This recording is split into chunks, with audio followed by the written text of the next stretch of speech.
Beautiful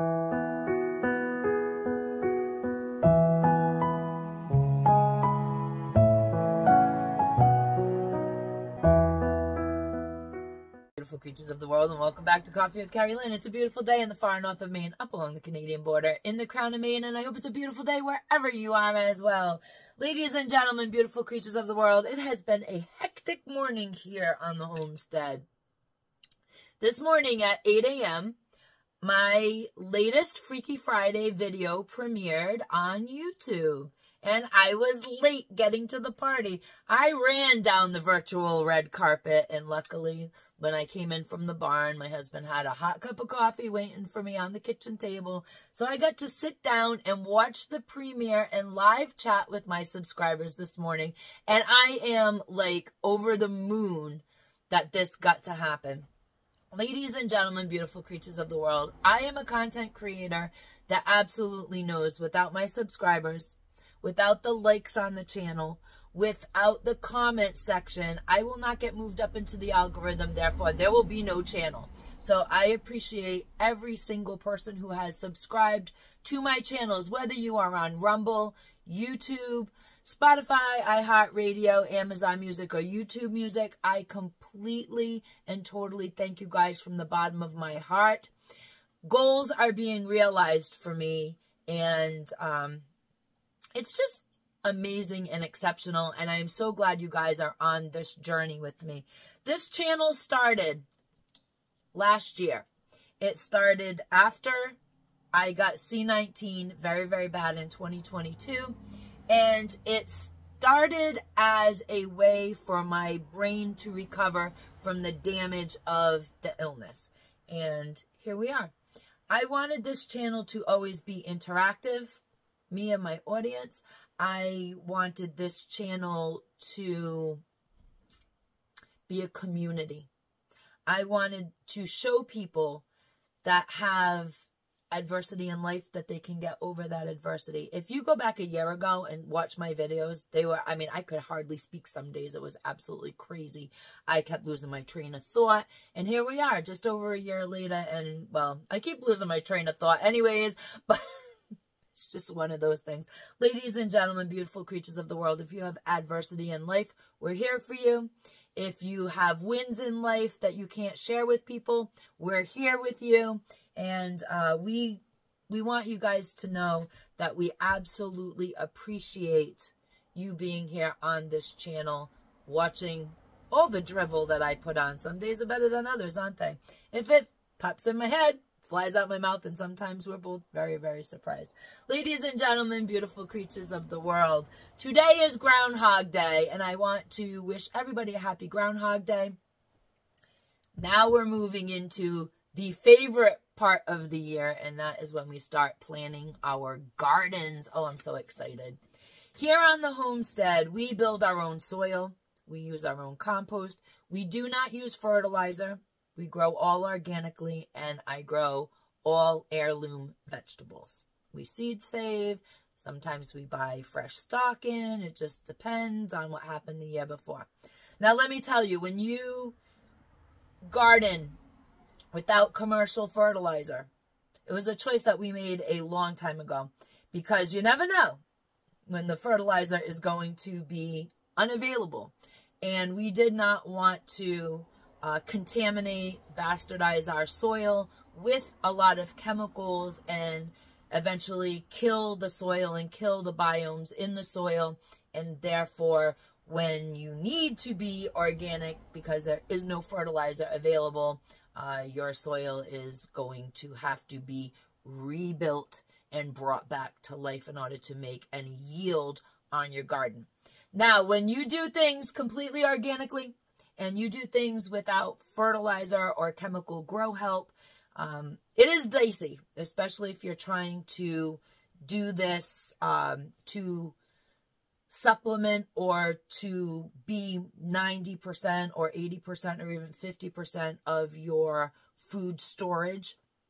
It's very difficult to do it completely organically, and it's very difficult to do it with just the natural nutrients in your soil and using using things such as your dinner scraps, using things such as your coffee grounds and your rabbit poop and your chicken poop to help build and fertilize your soil. So it's very difficult, and we do not grow all of our food sustenance on the homestead. It is just a part of my food pantry. It is not my whole food pantry, because we do know we've had years where it's just not worked out at all.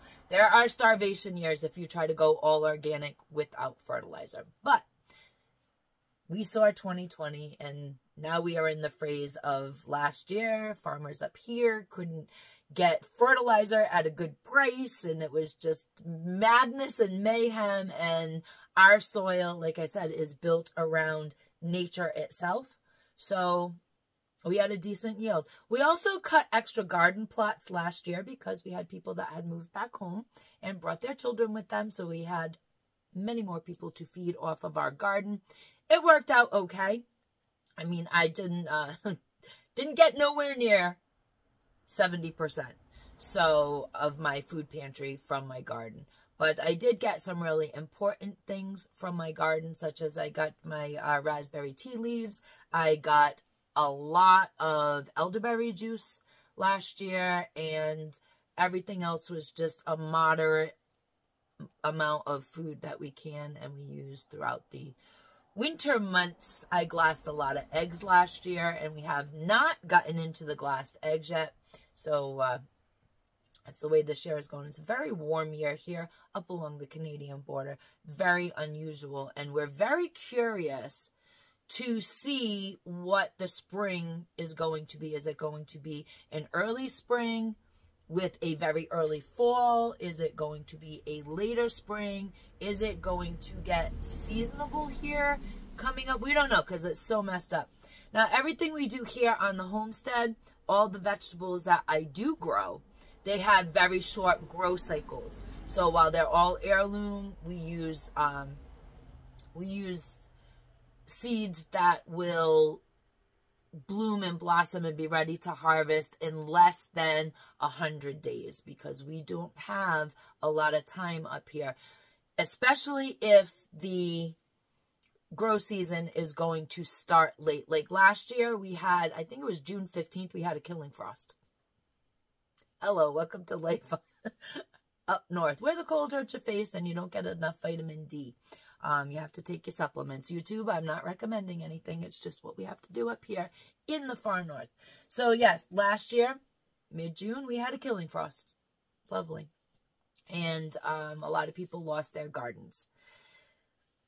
It happens. It absolutely happens. You never know. When you garden, you never know what's going to happen. You never know what to expect. So it is a challenge every single year. Now, we did cut the extra plots last year. And this year, we're going to try something new. We're going to try growing vertically. So if you guys do vertical grows, because what we're trying to do is take a small amount of land and get maximum amount of vegetation yield. So if you have any tips or tricks, if you grow vertically, if you want to leave them down in the comment section, we will go through them and see if those tips and tricks could apply to our vertical grow.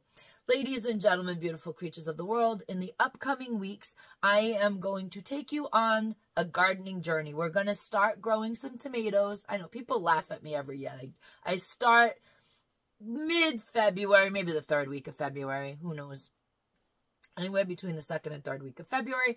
I try to start at least my tomatoes, I try to start my pumpkins, and I try to start my hard squashes.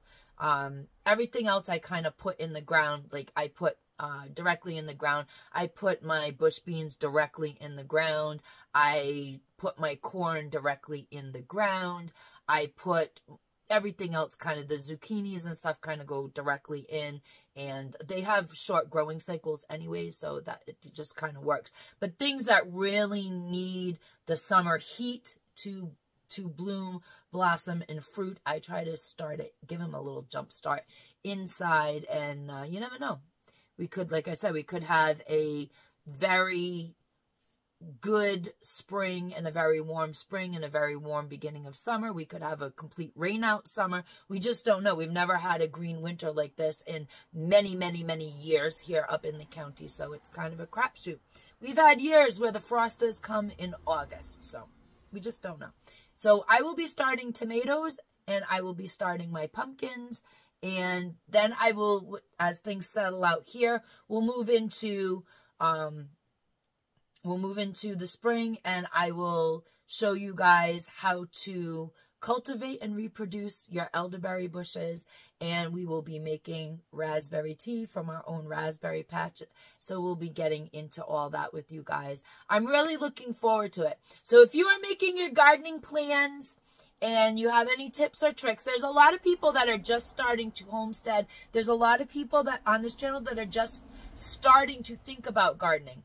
And if you are an expert gardener or even a novice gardener, and you have any tips or tricks that you use to get a fruitful, beautiful, healthy garden, leave your tips in the comment section, and you might be helping somebody who otherwise would be at a loss, you know, when they start their gardening journey. Ladies and gentlemen, beautiful creatures of the world, thank you for joining me today. Thank you for joining me on the premiere of today's Freaky Friday. And we're going to get back to you probably around Monday because we're going to party up this weekend. Our grandbaby turns 4 tomorrow. Our little grandson turns 4. And we're going to be partying on the homestead and just hanging out with that little guy. Ladies and gentlemen, beautiful creatures of the world, carpe diem, because no one promised you a tomorrow.